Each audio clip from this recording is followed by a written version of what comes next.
The last time I showed off my Acura Legends, I showed you what happens when somebody takes care of a car for over 20 years and then I buy it from them. This time, I'm going to show you what happens when somebody doesn't take care of a car for over 20 years and then I buy it from them.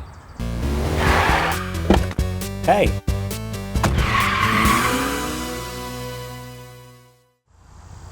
Back in 2012, I purchased a Subaru WRX hatchback, and I was putting a lot of miles on it very quickly. In order to offset that, I wanted a used car that I can bump around in and not give a damn about.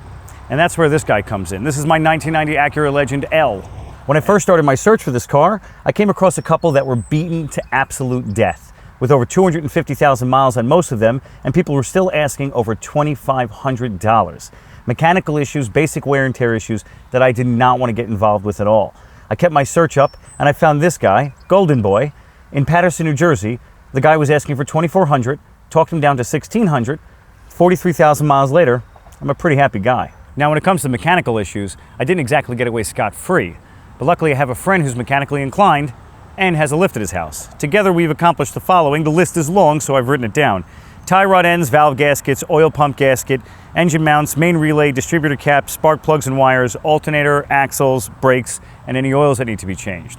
When it comes to anything larger than that, I took it to the shop, and for those, it was the timing belt water pump, as well as the exhaust, since I was terrified of cracking the exhaust manifold when it came to the engine pipe. That list is pretty typical for a car this old, with no major items. But then again, the LS needed no work at all so far. Here you can see the difference between the two pretty clearly. The ratty seat is quite noticeable and makes the car look quite questionable. Some simple interior items held on great in the LS and still have that factory feel. And let's just say they held on not so great in the L, but do notice the center console makes for a great cup holder. There's a cute hidden compartment in the door, and the flap on the LS is still holding strong, whereas the L didn't have one the day I bought it, which I've seen in a number of used Legends. The windows in the LS roll up and down quickly and quietly, which is definitely not the case on the L. Especially when it's cold, some assistance is needed, and the sound it makes when rolling up and down isn't the best.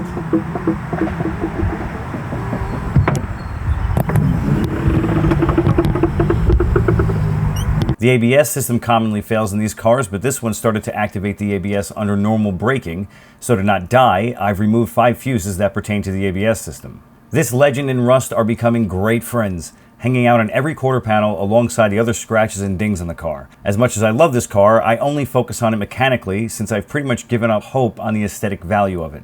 My primary concern is it being safe to drive, and since the core parts of the chassis are in good shape, I can live with all this rust that you see here, and as I said before, it makes for some great weight reduction.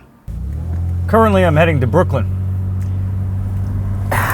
This is the perfect car for the job. I call this the borough car, also known as the Bronx car. It's very tight down there, not a lot of parking, and every single time you do park, somebody hits your car. And I can't even tell if there's more bumps or not. There's so many as it is. Sometimes I go, was that there? Maybe it was. Who cares? That's why I have this car. I was on the road and a Mercedes SL 500 was cramping my style in a lane that was ending, and he was trying to get in front of me. And I leaned halfway out the car and I said, 1,500, 50,000. You choose. There's no air conditioning. I was driving at one point and I heard a screeching sound coming from the engine bay. I pulled over quickly, I popped the hood, and a belt just flew at my face, and the air conditioning belt came off. That wasn't the only problem though. Even when it was on, I would press the AC button and the compressor wouldn't kick on. So maybe you just need to be recharged. Don't really care. I'm a big fan of music, so I scrapped the stock head unit, which I did save just in case, and I spent about, I don't know, $300 on new audio equipment. I went for the bargain bin of the whole thing, since I didn't want to get a stereo that was worth more than the car. I think I did really good. I got a 10-inch subwoofer in the back, very cheap. I think it was 40 bucks. I got a Rockford Fosgate sub and amp, 400 watts maybe. My only regret was not running a second set of RCAs for the rear speakers, since I didn't realize they were just right there, and I could have just ran the speaker cable pretty easily. Buried in the dash, I have a Raspberry Pi. It allows you to play old school Nintendo games, but I found that, A, I don't play it, and B, every passenger that did play it just complains about nausea, because it's really hard to play Tetris while a car is moving, apparently. It was more of a novelty. The handling is a little questionable. You can really feel the difference between this and the LS. The LS is very tight. This, not so much. When you turn it, it's not very quick to respond. You got to kind of turn in before the turn. Once you get used to that though, it's not that bad. The brakes are a little squishy. For the first 30% or so, it doesn't really do much. Once you dig into the brake though, it's kind of like a Nintendo controller. It's really on or off. It's 1 or 0. So this being my only automatic car, it does save me from shifting. However, keeping it in drive, especially in slow driving, you do feel the transmission thud around a lot, kind of bangs into gear. I use the S mode. The S mode locks you into 3rd gear initially, locks you to 3 gears rather, with the 4th gear being opened up by pressing the button on top of the shifter. I do use that a ton, and it allows it just to not bang around the gears so often, especially in traffic. It'll kind of just stay in 3rd gear and it won't upshift and downshift any. The only issue I currently have is the EGR. I attempted to take it off and clean it, but it is so inaccessible.